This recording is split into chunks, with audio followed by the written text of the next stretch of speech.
Scouts u Girl Guides minn assoċjazzjonijiet minn madwar Malta u Għawdex il-ħadd fakru l-ġurnata dedikata lil San George, il-qaddis patrun tagħhom. Mażul apposta minn Robert Baden-Powell, il-fundatur tal-assoċjazzjonijiet tal-Scouts, għax dan il-qaddis jirrappreżenta l-valuri tal-kuraġġ. Eluf daħlu l-belt f'ġurnata tipikament tar-rebbija u naqdu f'parata li tenfasizza l-valuri tas-servizz u spiritu komunitarju fost iż-żgħażagħ.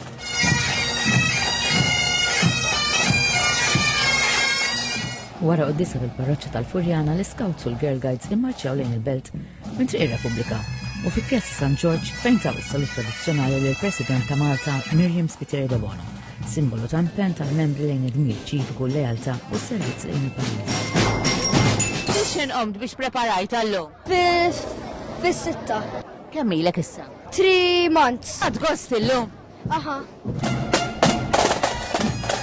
Jena li jisni minn kelli 3 snin, li gbirt fil-guides, iktar friendships, tibda titkellem iktar ma' n-nies u nieħu ħafna gost titgħallem affarijiet illi forsi xi gruppi oħra ma jgħallmux. Flimkien isu madwar 5,000 parteċipanti, ġifieri għandek il-membri li jibdew minn ta' 5 snin u il-leaders li ovvjament għandna ħafna leaders u għandna bżonn aktar. Il-preparamenti jibdew ħafna kmieni, ġifieri għandna numru ta' gruppi li għandhom il-banet, ġifieri preparamenti meta ngħidu jridu jipprattikaw biex ikunu jistaw idoqqu hawnhekk illum kif ukoll il-membri jippreparaw l-uniformijiet biex ikollhom il-badges kollox f'postu.